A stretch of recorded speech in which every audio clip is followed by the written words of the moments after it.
Hello and good morning. I am still inside today because I'm working on the fence. Not much more done. Don't think it's going to be done today outside, but anyways, hopefully tomorrow I can be outside. But let's get going with the reading today, and then we have something to talk about. But the reading, the first card is the Five of Cups. Beautiful image. But the Five of Cups is about sadness or grief or feeling loss. But it can also be feeling like kind of like stuck in self-pity, stuck in the victim mode. It's really focusing so much on what we don't have or what is giving us the grief. Now, sorry, my throat. Remember, it's good to feel the emotions. There are no negative emotions, as in emotions we should not feel. It's more about we don't want to stay stuck in them for long periods of time, but we do need to feel them. And I love how this picture shows she's by the water, because that in barefoot too. That is the best place to be when you are feeling these things. The water actually has the ability to kind of like take those away. And you could set that intention is that you are releasing the worries, the fear, whatever, the grief, the loss into the water and letting it cleanse you. And then barefoot helping you ground to the earth. Moving the energy away from the head, the thoughts that keep spinning and down through the earth and letting everything go. But also just about being fully present and in the moment, feeling the feelings, releasing them, allowing the tears to flow, whatever is needed to cleanse and clear. And it's okay to feel feelings for days if you're dealing with loss, grief, whatever. It's not a single process, right? I know because I lost my daughter, right? So it goes on and it comes in waves. We don't want to push it down. We want to feel it, release it, allow the waves to move through us. But of course, we don't want to let it destroy our life. And all cups today. So this is cups or emotions and feelings. So all the cards reflect that today. And the Seven of Cups is, I love this picture too, about a lot of choices, right? We have a lot of choices. And could be about searching for purpose. I am looking for something that's going to fulfill me. I'm looking for my purpose in life. I'm looking for something more meaningful. But when we can do that, sometimes we get caught up in our head or thinking, either I have all these things I have to do, like so many steps, so many choices, so many decisions, so many moves. And that can feel overwhelming and leave you in that position of, I am exhausted just thinking of that's how I get. So some people are able to see it step by step, very linear, and be focused on what's ahead of them. This is the next step. This is the next step. And then some of us, I'm one of those people, sometimes see it as it's so expansive, it's so big, and there's so many ways to get there, and there's so many things and I see it all at once. Let me know if you're like that. It's like, I imagine like a big whiteboard with all these words, directions, things, phrases written, splattered all over the whiteboard. And I'm just staring at the whiteboard and I'm like, oh my God, that's a mess. Like I can't focus. There's too many things. I'm overwhelmed.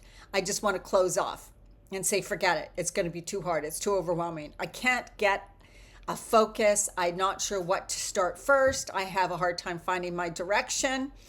That's what this can mean. Some people are like, that's me. That's like a creative visionary where I see the overall everything at once, but I have a hard time pulling it in. So that can leave you feeling. But when you know that's who you are, it's okay. You don't need to try and be different because that's who you are. So it's not like something's wrong with me. It's okay. That's how I see things. And probably in some areas of my life, that's fantastic. But in this area, I need to hone it down. And that's where journaling, making lists, making diagrams, mapping out things that you want to do, putting them in little, like the big vision in the round bubble in the middle, a round circle. And then I put little bubbles off to the side of little things that need to be done, connected by a string, let's say. And then I can see it. I'm so visual. I'm like, oh, okay. And then I'm like, then I'm going to separate it into paths. If I take this path or this direction, then what's involved? I write it, I see it, I visualize it, then I can see, once we decide, we can take that step. It doesn't mean you're going to do that and stick with it forever. It means, I'm going to take that path. Is it right for me? Does it feel right? Things are going good. Yeah, I'm liking it. Okay, I see what the next step is now. You don't have to know all the steps all at once. And because that can get you overwhelmed, or that can lead you to feel like, forget it, I don't even know what to do. And then you give up. So find a way that works for you. Know that everybody works differently. Nothing's wrong with you. You're not broken, right? And then the next card, I love this, is about happiness, family, fulfillment. And this comes when also we decide to look at our life and be grateful for all the things we have. So when we're caught in the fear, the loss, or the overwhelm, like these two cards, what's kind of needed sometimes is for us to, of course, go through those emotions, of course, set steps, find a way to focus more of your energy on, finding your way of focusing and getting direction. And then also looking at all the wonderful things you have. What have you set up for your life? So if you're watching, I'm 61, so whoever's watching this is older. You can look back on your life, and I know you can find lots of amazing things you have done, how great you have been to some people, some of the amazing things that you've accomplished. There's always things to be grateful for.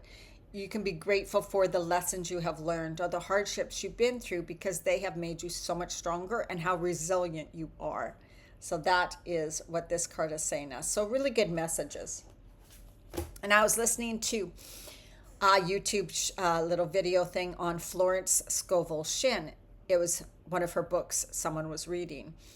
And she wrote books like back in the 20s on the law of manifestation and all of that. And she just says things in such a cool way.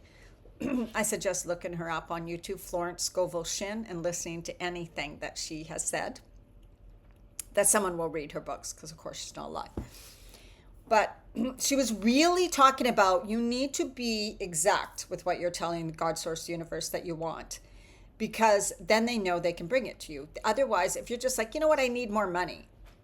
Then she was like, well, how much is more money? Like, is $1 more money? $10? Like, what's more money to you? Or if I want to be rich, well, what's rich to you? What's important to you? What do you want to spend your money on? What types of things do you want to have? That we're really too vague. And also when we don't believe it or have faith, then that's not going to happen either.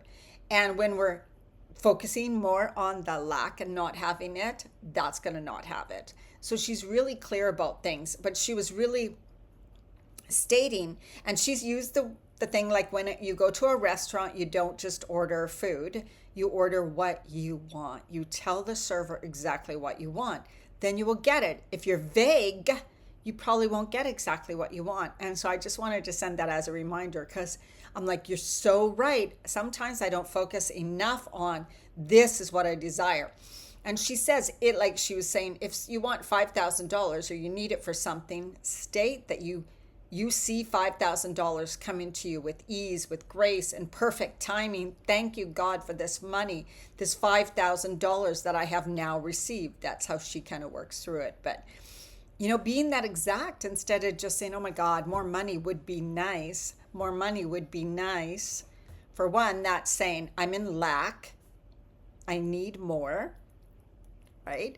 But when you affirm, I am now receiving $5,000. It doesn't say you lack anything. It just says you are now asking for $5,000. I know I just used the money because that's an easiest way to do it, but you can do it with anything. So that is my message today. I thought it was really good. Just a great reminder. All right. Inhale, bring in that beautiful energy in, and I was listening to it. You can listen to Reiki Rachel, Reiki Rachel, Rachel. She's on YouTube. I love her things. She does like energy. She does, anyways, sorry, I don't know what it's called. I'm not going to take up any more of your time. She does little meditation things. God, little meditation things. But you can listen to them before you go to bed or when you first wake up in the morning, and they're fantastic. And she was doing this breathing that I totally do with you, bringing in the good, Bringing in the good. As you inhale, you're bringing in the good, positive, loving, joyful energy. As you're exhaling, you're releasing. You're letting go of the junk that you may have collected, of the energy from somebody else. So that's what I want you to do too, is like, especially at the end of the day, inhale vibrant new energy, because we can feel depleted. So, right, you can imagine yourself inhaling beautiful energy.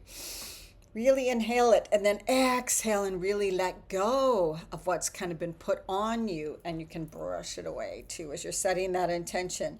I'm releasing, I'm relaxing. Inhale beautiful, vibrant energy into your whole body, filling your whole body with this healing, rejuvenating energy. And as you exhale, release, relax, and let it flush right down to the center of the earth, dropping anything there that doesn't serve you. So continue with that breathing a few times while we end this video, and I will see you in the next video. Bye.